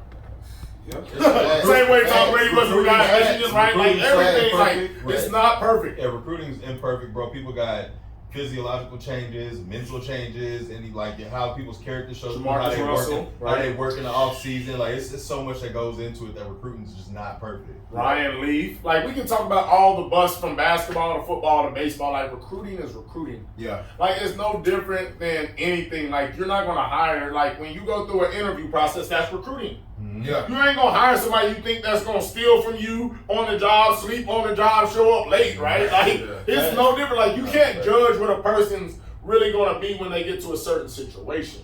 So that's the biggest thing, and it's imperfect because nobody's playing. Like, the only way that recruiting would be a little better is if there was only 12 teams and everybody played the same people. So I can say, oh, you did this versus Bama, you did this versus. But when you got all these different leagues, the different divisions, right? So it's like so hard. I can't just say, well, everybody played the same and you dropped 40 versus the best defense in this team, in this league. So that's the biggest thing. So let's drop in 40. We'll go to basketball. Curry got 4 rings, 2 MVPs, the only person to get a unanimous MVP, and now he got his first finals MVP. Now everybody talking about top 10. Before I'm gonna let y'all argue, I'm gonna jump in. But Shannon, Uncle Shay, kicked out Shaq from the top 10 and put Curry in. What? You taking Shaq? Was Kobe in the top 10? Kobe was 9 for Uncle Shay, 7 for Skip, but he took Shaq out of top 10 to put Curry in. So what y'all think? Curry top 10 now? He's not in my top 10. He's not my top. He's not in my yours? top 10. I feel like we can give him this transcendental, guy, who's transcendental figure. He definitely changed the way that you have to play defense in the league, right? Yep. You got to pick him up when he comes across half court. You don't know when he's gonna pull that thing, right? You can't play drop coverage on the pick and roll. You can't drop. You got to come up. You know what I'm saying? He's changed the way basketball is played. It's a lot of dumb basketball being played too because of Steph Curry too. It's a lot of guys taking shots that they don't need to be taking. I get what he's done historically for the league, but to sit up and say, "Hey, he's top 10 ever," that's hard for me. And my top 10, I only have 1 point guard, and that's Magic Johnson. So for me to say that I'm gonna take out Magic Johnson and I'm gonna put Steph Curry in, knowing I got a 6'9" monster that can pass the ball, can get everybody involved, can score if I need him to, go down to the post. He can do so much. And Steph is looked at as what? A shooter. You know what I'm saying? Don't get me wrong, he can do more, but he's in a sense one-dimensional. You're not gonna say Steph gets everybody involved in the game. I don't see that when I see Steph. Right. You know what I'm saying? So he's not in my top 10. Is he in my top 15 now? Yes. Like, I can read off my top 10, but he's not in my top 10. Read the top 10 up. My top 10? I think 4 rings is kind of putting you in the top 10 conversation. That's why we having a conversation. He's a big portion of why. And that's the big thing. Like you said, you have 1 point guard. Like, we know that a really great point guard it's hard for him to win a championship. You can take him away. It's hard to get in there with them bigs and playoff defense. And this is the thing too.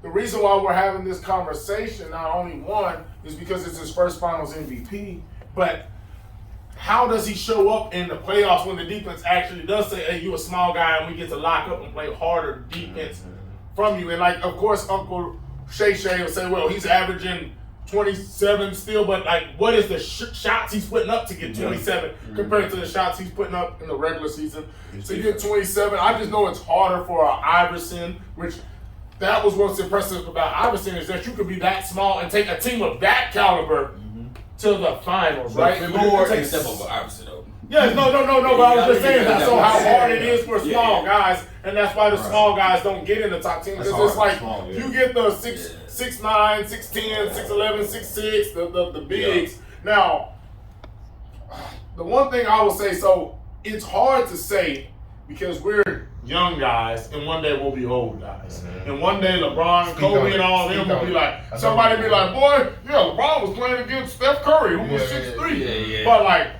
Bill Russell, right? And Wilt. No, but check this out though. You say you ain't gonna take Wilt, but you're gonna take Bill, right?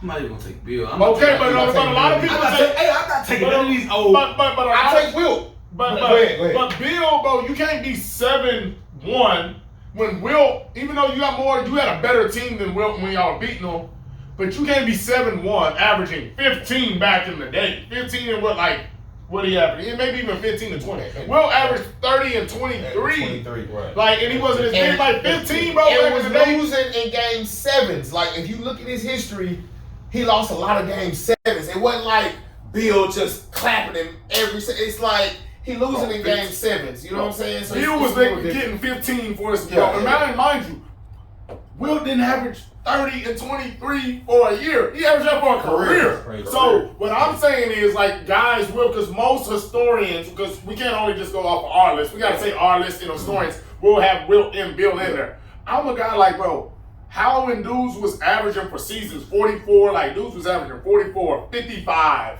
points back in the day, and you got 15, bro? You can't be in my top. If you was way back then, because there's nobody that can, even like said, think about it. If Draymond Green averages what he averages, and he gets 8 titles with the Golden State, he's not in nobody's top 10 now. He's not, but Draymond's going to be a Hall of Famer. No, he's a Hall of Famer. But I'm saying top 10 and Hall of Famer, two different things, right? So, like, nobody can average in today's game 15 points and be a top 10 player when Will wasn't scoring 55 in a season. It's not happening. Yeah. My thing with Will, and I heard you say, like, so I'm taking Bill out, and I can see somebody slide. If you take Bill out, that's just for me. Bill wouldn't be in mind. I do have Will in mind, and here's the reason why. All right, that's my thing, bro. Have you, bro? I play when I was doing PE. I'm sitting up here hooping against. We hooping against kids in fifth and fourth grade. You've been out of first grade. I can't drop a hundo in a 30, 45 minute game against fifth and fourth graders. A hundo against pros, like, and don't get me wrong, I don't care if you playing against that dude driving a beer truck. A hundo is a hundo. So like it. Got Tim Duncan in your top 10? He's in my top 10. Let me tell you one thing. He's in my top 10. Bro, I'm still trying to get through my head. Like, I'm a Lakers fan. I'm a Shaq coach. Why does everybody got Tim Duncan in front of, like, all these lists? I keep seeing him in front of Shaq, bro. He's not in front of Shaq. It's skill. It's skill. But when we get to this point, because they're both first ballot Hall of Famers, right? Longevity, I don't think plays as much of a role of more than if you got to win a basketball game today. Are you taking Tim Duncan or Shaq? But so, like, look at the totality of the career. Like, Tim Duncan was all defense a lot. Yeah, he was. But like I said, like, and that's the thing too. Like, I do pull up stats, so we use stats when we want to. Stats not, but it's like he did have those. So when do you go from, like, okay, I understand your stats, because once again, when we go stats, LeBron has a straight line path to being the greatest. Mm-hmm. If we go stats over with him and Jordan, right? Jordan, because it's the longevity of LeBron's career compared to Jordan's. Like, that's one, like, so I know it's about step, but we all on it. Right. Tim Duncan, bro, there's not in any world that I would ever take him that's harder over Shaq. It's harder than you think. And let me tell you why, right? With Tim, I can stretch the floor. I know what he gives me as an anchor on defense. He can pass the ball well after double team, just like Shaq.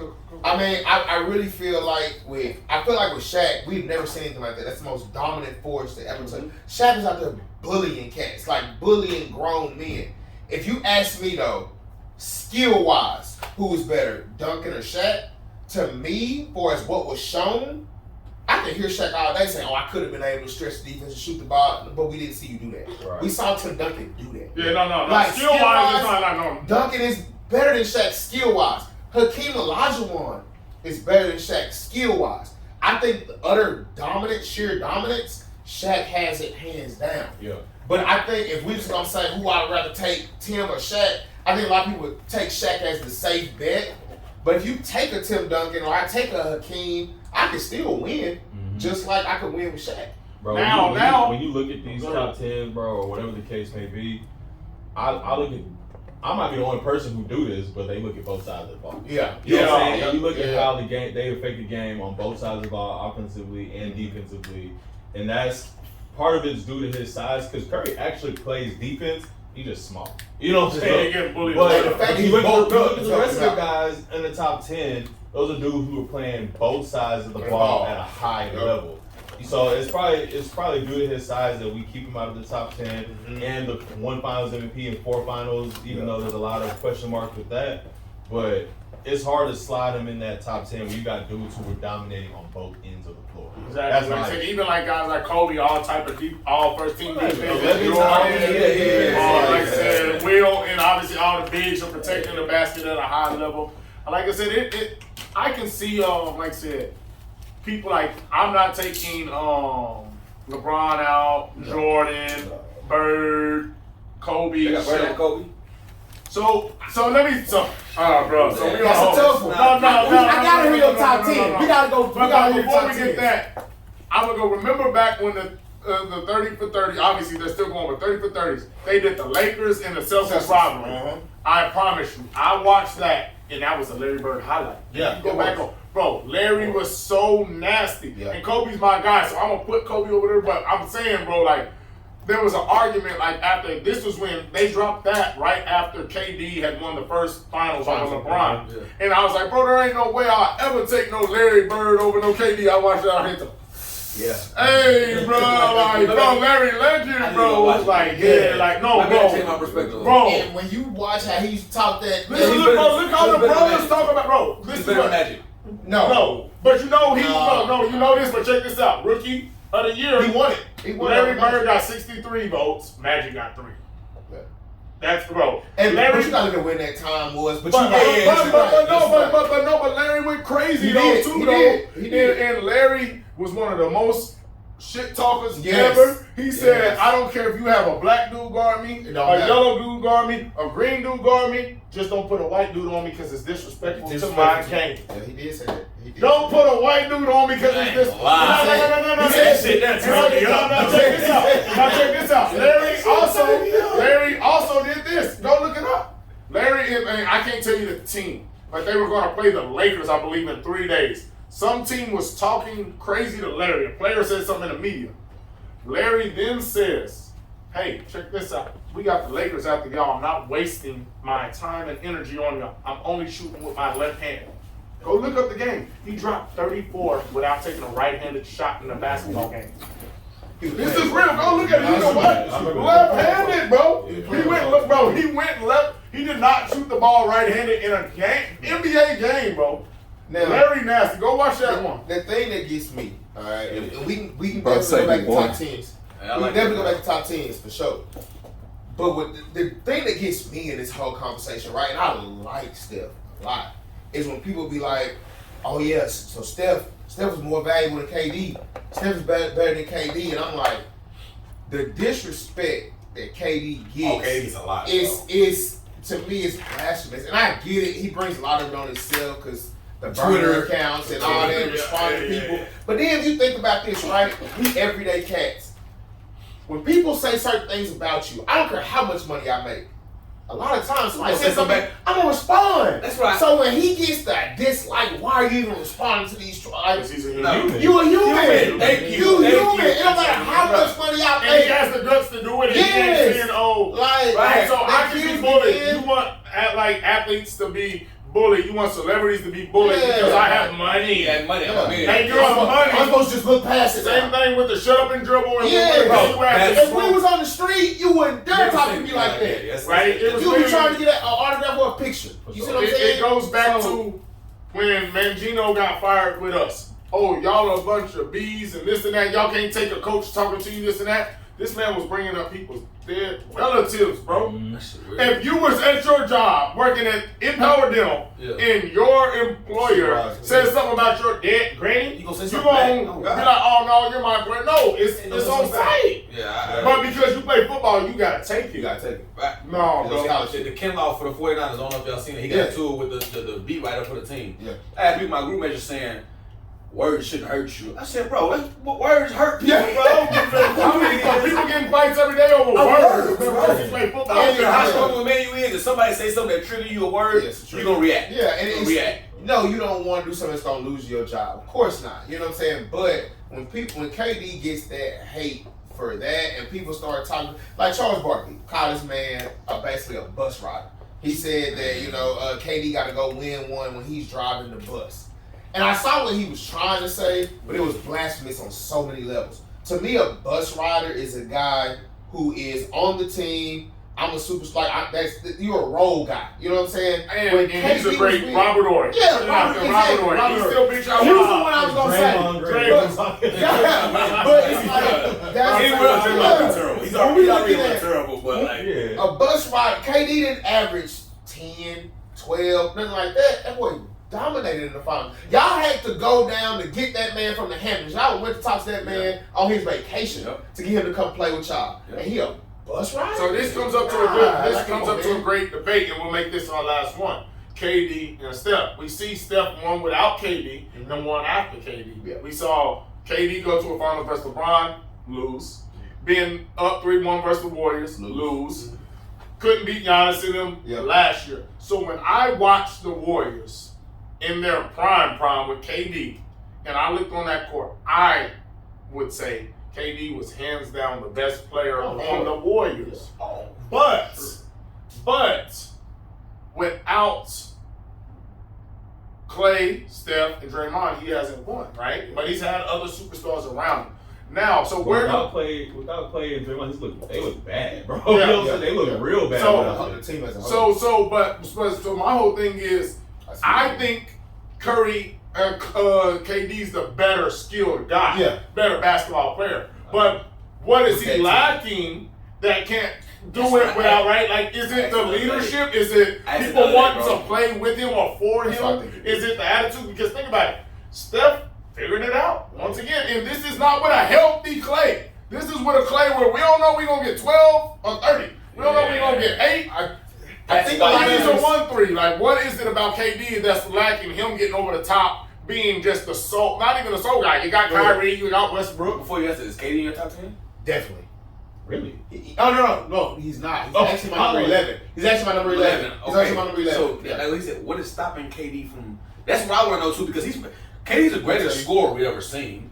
He's 7 foot. Yeah. You can't stop him. I don't. What's the issue? I think to answer your question, right? I think with Steph, he's been in that organization, right? That's an actual class organization, right? So he's been with that organization for that long. They've developed a culture. You see what I'm saying? So I feel like guys, he's been there so long. Guys, and don't get me wrong, that doesn't mean that guys will automatically like you. I think it's his personality. I think he's the cute guy, whatever. I think a lot of that has something to do with it as well.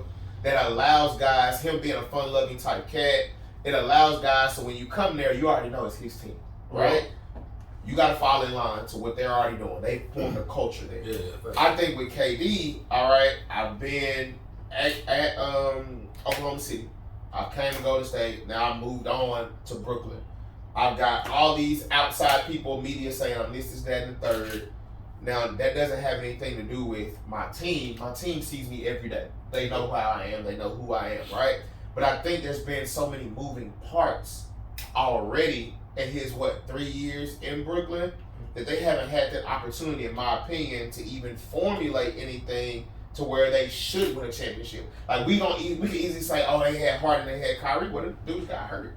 Then we can say this year, look at all the drama Kyrie took the boys with. You know what I'm saying? Yeah. So it's like, when I look at it, I'm like, does he have the team to win the East? Yeah, we can say he has the talent to win it, but I think there's so many different factors that go into it that I'm not ready to judge him yet.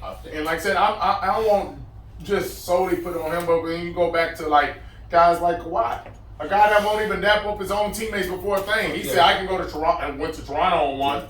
Had the Clippers looking nice before the bubbles, right? And this is a robotic dude that laugh crazy, won't dap up players. You got Giannis that took a small market team with Middleton being the best player and winning MVP after MVP and winning championships. So it's like KD, so that's my thing. Is to push back to I'm seeing a guy that I would have never put KD. It is getting late. Yeah. It's late. It's getting late. There's no way he was supposed to get swept this year.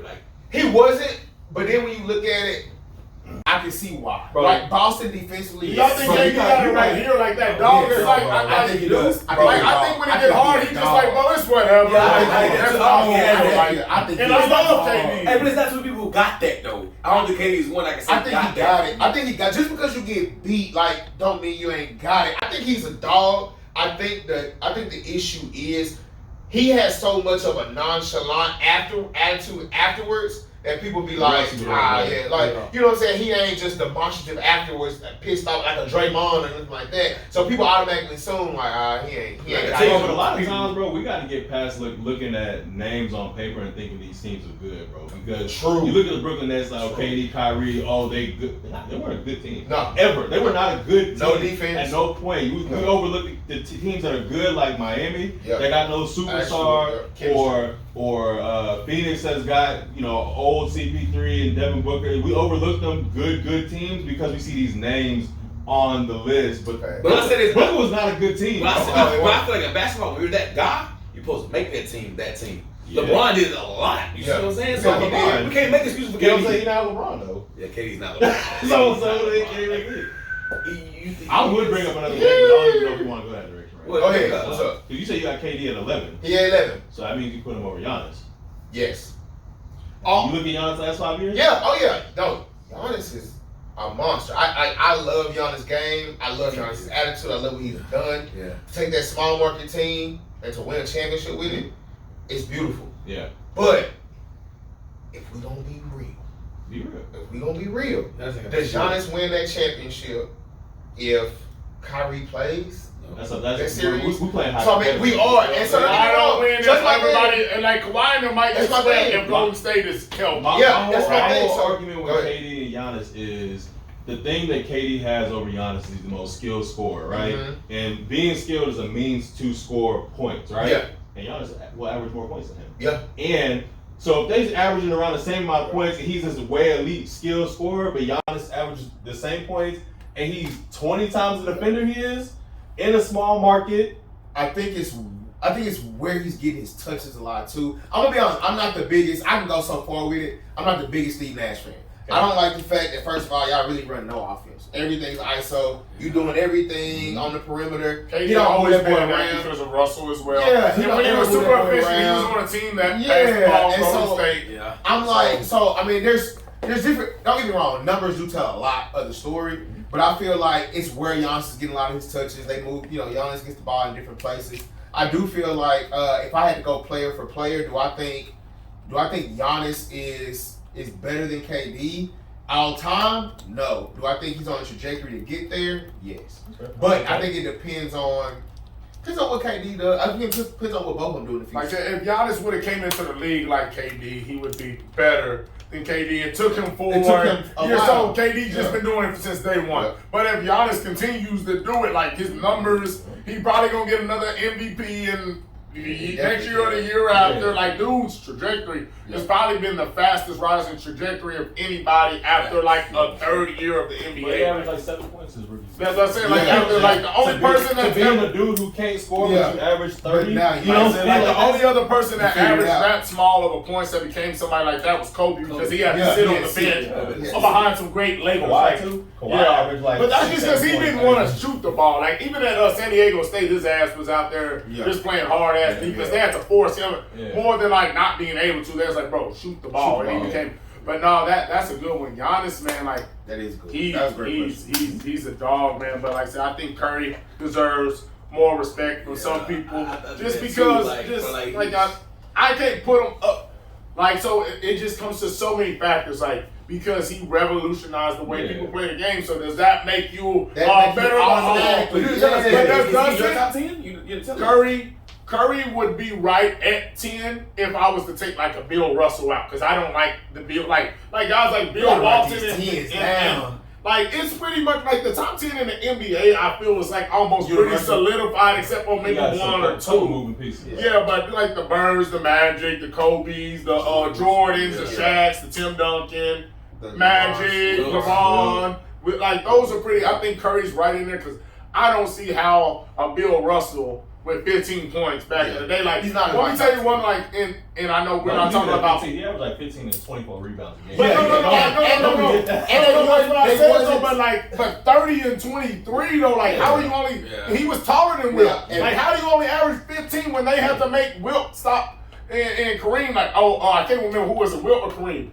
that they made outlaw dunking back in the day. It was, Kareem, Will. yeah, they changed the rule in basketball. You can't dunk no more. Yeah. And Bill was taller than him. 15 is not a lot of points when Cats was your height playing center against Now him. Bill, before that was even tracking blocks, Bill was swatting everything. So I give Bill his props there as well. Bill was great. But I'm not putting him on something. I'm not putting him over Kareem. And he got 11. Yeah, he got 11 rings. But what we don't talk about there, I believe it was 15 teams in the NBA when he was playing. It was half the teams. It was 15 teams in the NBA. But that's also out of his control. Yeah, but I'm saying, but like we gotta put in the no. He control what he can do. But I think like a stat such as like wins, you can like because now if we say if we just say he got 11 when he's playing against 15 teams, like now we just start going to the guys that get into the NFL. And we just start strictly stat tracking off of 17 games, right? He's like, well, he only can control and he got more. And it's like, right. It's a little different, right? Because we also don't worry about Jordan not being the number one stat leader in points because it's like they were shooting twos back then. Now everybody, LeBron's speeding it up where like LeBron didn't start off shooting, but now the game's changed to throw the three up. Yeah. Rondo said, when I got into the NBA, how many times was I shooting the ball? Not a lot because back then it wasn't about get up quick shots, play a fast pace. If you're not making shots, don't shoot it. Yeah. What did he say when he got to the Lakers? Everybody shooting threes and missing them. So I'm not going to take them. The game changed. He said I can go miss some threes too. Right? So when guys was like, no, take good shots. When I remember because I used to do parlay bets. I remember like the over-under on Celtics games was literally super low, right? It was like 191, like some games 185, the Celtics versus the Spurs. Now everybody's in the 220s, right? Because the speed of the game and all that. So Bill can't change it just like LeBron or Kobe and Melo and whoever's after them can't change it. But I think when you just look and just say, you know what, bro, like you can't be 7-1, and I know Wilt's scoring 100, and you averaging 15, bro. Like, you know what I mean? Like, I feel like that's a shoe-in, just like, Wilt, you can't dunk the ball no more, but Bill, we ain't have no problem with your ass dunking. You ain't getting into it like that. So that's what I like. But nah, man, this was a great first pod, man. Anybody got any final words? Like, you ain't got to be nothing about what we talked about. Just anything you want to talk about before we get on out of here. Man, I just appreciate, man, you putting this together, man. Hopefully, I know for a fact it's going to be huge. So I just love the fact that you called us to be the first people that you had out here, man, for sure, man. And look, when you see it on ESPN and everything, we're going to always say we were the first. Yeah, for real. We were the first. Y'all already know y'all boys coming back on here. So cool. Definitely, man. Appreciate it. Appreciate you. Man, you know they got on a couple of the podcasts, that messy time. Yeah. I got one question, Keith. You feel messing with me? Just one for you. Me ain't messing with nobody else. Y'all messing with me. Just one for you. Hey, my seat. Because I got one for you. I got one for you. Messing with me. I like being messy. Who the better trainer, me or D-Rod? Uh-oh. I ain't gonna make you answer that. I'm the same. Both y'all cold as hell. I'm just messing with you. I appreciate it. You already know we all fit. I was like, I had to be like this. I was like, I got something for you. Hey, my seat got hot. My seat got hot. Oh, man, I appreciate y'all, man. That's episode 1. Hey, we out and we gonna keep going our thing. I appreciate you. No problem. I said all y'all boys back on here. Like about opportunity, luck, favor. Yes, man. No, come on in. Come on in. Oh, yeah. 5, 4, 3, 2. Yeah. Huh.